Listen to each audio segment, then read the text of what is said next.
You're grounded until you apologize to your brother. My dad barked those words in front of 30 relatives at our family reunion. The entire room erupted into nasty, mocking laughter, pointing fingers at me as my face burned with humiliation. My golden boy brother smirked, thinking he had won yet again. But I didn't cry. I didn't yell. I looked my dad dead in the eye, calmly said, "All right," and quietly walked away. Next morning, he sneered when he saw me, saying, "Finally learned your place?" But then he noticed my bedroom was completely empty. Before he could scream, our family lawyer stormed through the front door, trembling, ashen-faced and breathless. He looked at my dad and gasped, "Sir, what have you done?" "She just pulled every cent out. We are completely ruined." Follow my story until the end and comment the city you're watching from so I can see how far my story has reached. My name is Chloe, and I am 27 years old. For as long as I can remember, I have been the invisible pillar holding my family together, while my younger brother, Austin, was treated like a king who could do no wrong. He was the classic golden boy, pampered, entitled, and completely shielded from the consequences of his own reckless actions. No matter how hard I worked or how many fires I quietly put out behind the scenes, my narcissistic parents always looked right through me. The breaking point arrived on a sweltering Saturday afternoon during our grand family reunion. Over 30 relatives had gathered at our estate to celebrate the milestone anniversary of the family logistics business. The air was thick with the smell of expensive catering, superficial laughter, and the toxic pride of extended family members who loved nothing more than whispering behind people's backs. Austin had spent the entire afternoon bragging about his supposed business acumen, basking in the unearned praise of aunts and uncles. But beneath his smug exterior, a crisis was brewing. Just days prior, Austin had made a catastrophic financial blunder, authorized an illegal vendor contract, and lost a massive client. Instead of facing the music, he did what he always did. He engineered a web of lies to shift the blame entirely onto me. As the relatives raised their glasses for a toast, Austin played the victim, falsely claiming I had sabotaged the company accounts out of pure jealousy, setting the stage for the public explosion. The room fell deathly quiet as my father's face contorted with absolute rage. He didn't ask for my side of the story, nor did he care about the truth. Standing in front of all 30 relatives, he slammed his glass onto the table and pointed a trembling finger directly at me, matching the explosive confrontation. "You are grounded until you apologize to your brother," he barked, his voice echoing off the high ceilings. "You will stay in this house, lose your corporate access, and you won't leave until you make this right with Austin." A wave of nasty, mocking laughter immediately erupted from the aunts, uncles, and cousins surrounding us. They exchanged smug glances, pointing and whispering as my face burned from the sheer weight of the public humiliation. Austin stood right beside our father, a triumphant, malicious smirk plastered across his face. He truly believed he had successfully ruined me and protected his golden status forever. But I didn't let them see me break. I didn't shed a single tear, and I didn't bother wasting my breath trying to argue with people who were blind to reality. I looked my father dead in his cold, angry eyes, keeping my composure perfectly intact. I let the mocking laughter ring out for just a moment longer before I delivered a calm, chillingly quiet response. "All right."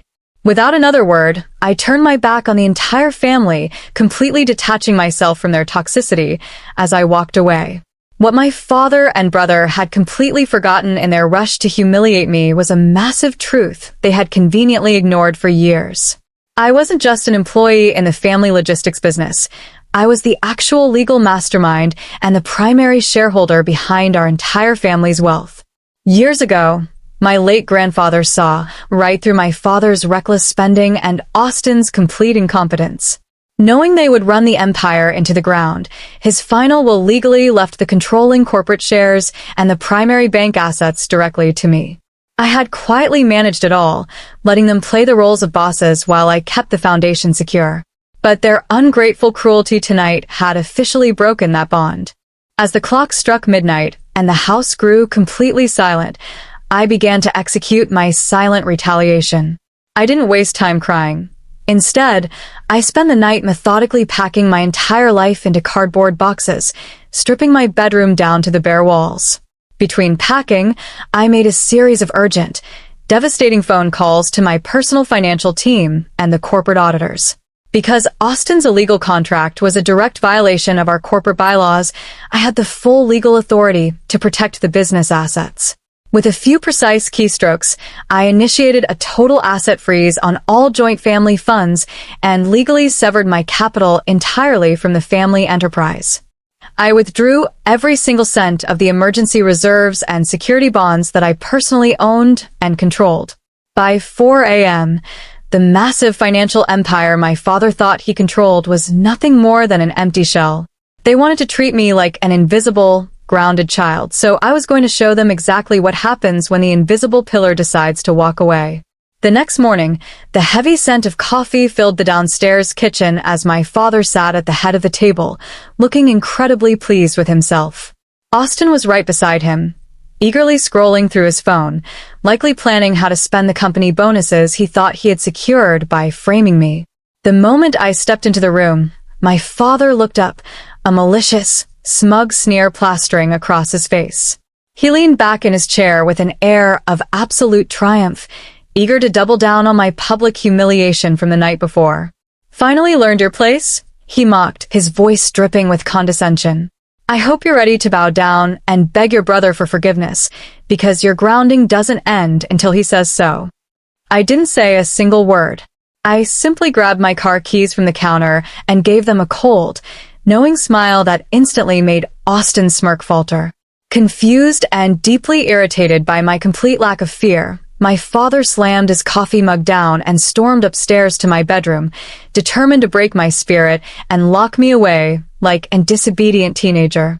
He threw my bedroom door open with aggressive force, ready to scream, but the words immediately caught in his throat. The entire room had been completely stripped bare. There were no clothes in the closet, no books on the shelves, and no sheets on the mattress. The space was completely empty, echoing with a haunting silence. The only item left behind was a lone, formal legal document sitting precisely in the center of the bare wooden desk, a certified corporate notice bearing my signature. Before my father could even process the sight of my empty room, the heavy oak front door downstairs slammed open with a violent crash. The sudden noise echoed through the hallways, instantly shattering the morning silence.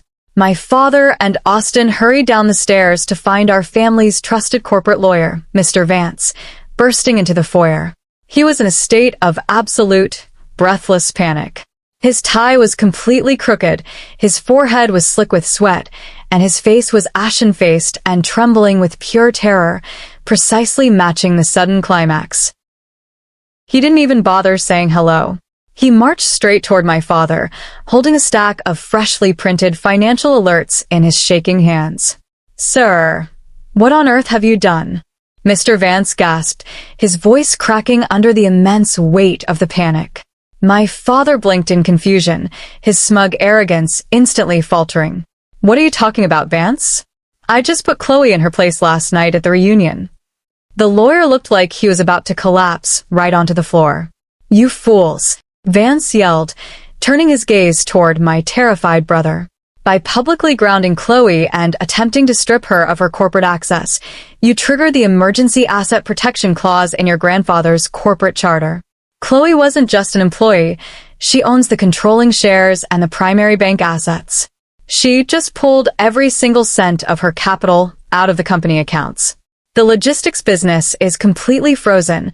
Our primary lines of credit have been canceled, and your personal accounts are heavily overdrawn by millions. The vendor contracts Austin signed are defaulting as we speak. We are completely ruined, and by tomorrow morning, this family will be face-to-face with absolute bankruptcy."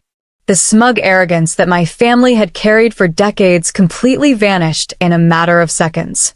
My father's face drained of all color as he dropped to his knees right there in the foyer, while Austin began to hyperventilate, clutching his head in absolute terror. Panic-stricken, my father frantically pulled out his phone and dialed my number, his hands shaking so violently he almost dropped the device. When it went straight to voicemail, Austin tried, tears streaming down his face as he left a desperate, crying message begging me to return the funds and save them from ruin. But my phone remained completely silent. Their desperate pleas were falling on deaf ears. The immediate, satisfying consequences of their cruelty unfolded with brutal speed over the next few weeks. Without my capital to shield him, Austin was forced to face the harsh legal reality of his financial fraud as the corporate auditors uncovered his illegal vendor contracts and handed the evidence over to the authorities. The luxurious lifestyle of our extended relatives collapsed overnight, and the aunts and uncles who had laughed so loudly at my expense suddenly found themselves cut off from the family payroll. To keep the creditors from his door and cover the immediate defaulting debts, my father was forced to put our massive family estate and all of their luxury cars up for emergency liquidation sale. They had sacrificed me to protect their pride, and in return, they lost absolutely everything. 3 months later, I sat on the balcony of my brand new independent logistics firm, sipping tea as the morning sun warmed my face. I was completely liberated from my toxic relatives, and my new venture was already thriving beyond expectations. My family wanted to teach me a lesson about my place, but they only succeeded in teaching themselves the true cost of their greed. Now, I'm curious about you who listened to my story. What would you do if you were in my place? Would you have shown them mercy, or did they get exactly what they deserved? Comment below. And meanwhile, I'm leaving on the final screen 2 other stories that are channel favorites, and they will definitely surprise you. Thank you for watching until here.